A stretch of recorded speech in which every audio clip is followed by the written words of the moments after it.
Hey guys, DC Network here, coming at you with another video. Over the past week or so watching Cartoon Network, I've noticed that they've been airing some new bumpers lately to commemorate the 100-year anniversary of Warner Brothers, and these are actually some pretty cool, high-quality bumpers. If you guys haven't seen these bumpers, essentially, so far from what I've seen, there's 3 of them at the time of this recording, and all of them depict the Looney Tunes as different characters from different Warner Brothers franchises. So the first commercial I saw had Bugs, Daffy, and the gang dressed up as the Scooby-Doo characters. Bugs was Fred, Shaggy was Daffy Duck, and so on and so on. Then the other bumper I saw depicted the Looney Tunes as characters from the Flintstones. Fred Flintstone was being played by Bugs. Daffy was being angry because he was like, who am I supposed to play? Everyone's taken. Can I be Bam Bam? But Bam Bam was already taken. It's just all in all, just some cool interactions between these classic characters while also calling out these other Warner Brothers franchises.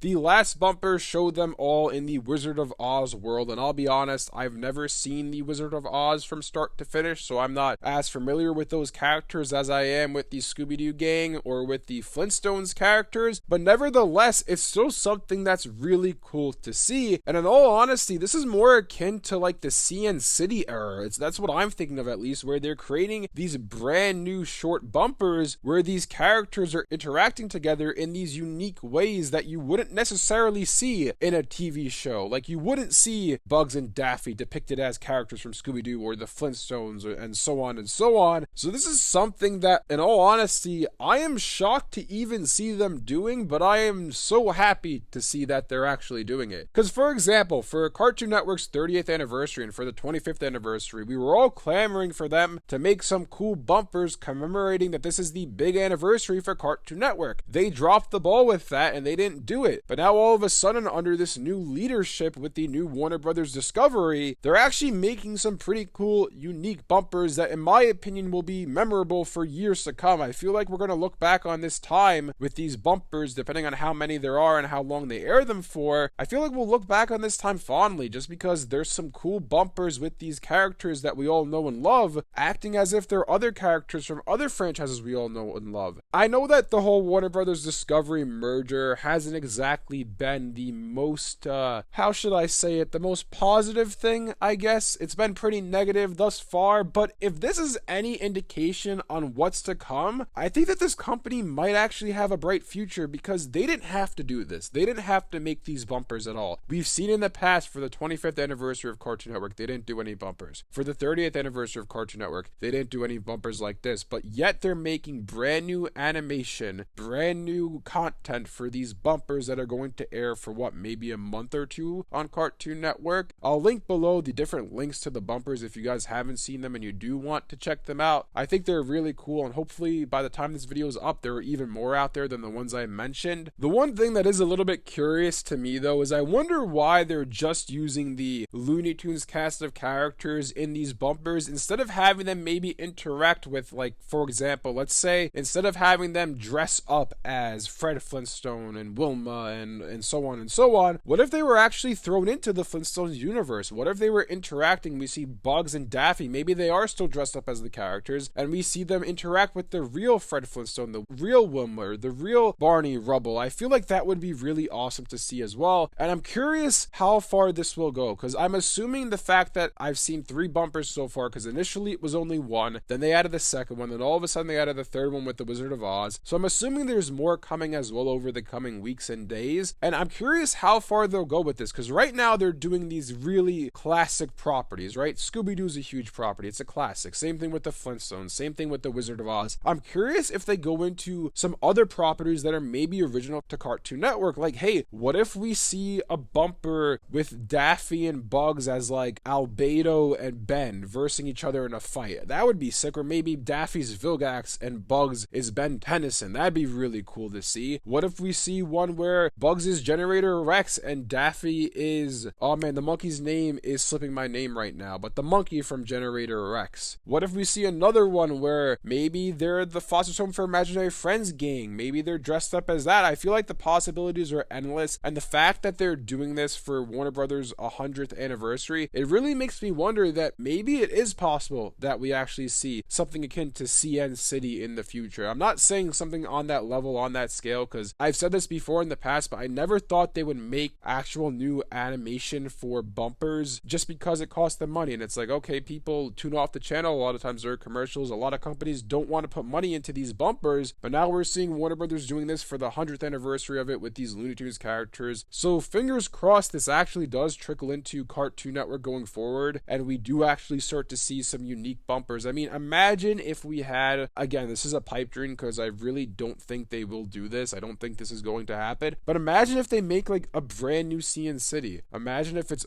all the assets are in HD. Obviously we have all these classic characters, all these classic shows to draw from. Then on top of that, we see all these new characters interacting with our beloved characters from the past. Like maybe we'll see Beauregard Q Kazoo from Foster's Home for Imaginary Friends. Maybe he starts interacting with Craig from Craig of the Creek. Maybe they do something where the bears from We Bare Bears and We Baby Bears start interacting with Ben Tennyson, and he's like, oh, you guys look like funny aliens, and they're like, oh, we're just bears, we're not actually aliens. Something like that, it just adds life to the channel. It adds life to Cartoon Network, and it's a great starting point that they're doing this for the Warner Brothers 100-year anniversary bumpers. We'll have to wait and see if this trickles into the channel as a regular thing. If I had to guess, I'd say no, but at least if they're doing this for the 100th anniversary of Warner Brothers, at least we could hope and look forward to the 35th anniversary of Cartoon Network, and maybe we'll get something like that at that point in time. But either way, I'm happy to see that they're actually acknowledging milestones again. Under Warner Media, under that whole umbrella, Cartoon Network really didn't acknowledge these big milestones. They kind of just brushed them under the rug. They did some little celebrations for it, but it was always like a half measure. Like, for example, for the 30th anniversary, we got those 2 box sets for Ed and Eddie and Foster's Home for Imaginary Friends, the complete series on DVD, but they stopped there. They didn't go all the way to do it for other shows as well. So hopefully going forward, when there are these big celebrations on these big anniversaries, we do actually get a big blowout to celebrate. Hey, this is a big milestone. Let's give the fans something to enjoy on, not only in the form of like new bumpers and new interactions with these characters, but even some merchandise and some box sets that they can take home as well. Anyways, let me know in the comment section below what you guys think about all this. Do you guys agree with me that it's awesome to see these bumpers actually airing on Cartoon Network? And do you think that they'll become a part of the regular schedule in a form of maybe like a new CN City or a brand new era of bumpers on Cartoon Network? If you guys enjoyed this video, be sure to leave a like and subscribe to see more content like this from DC Network. Thanks for watching, and I'll see you guys next time.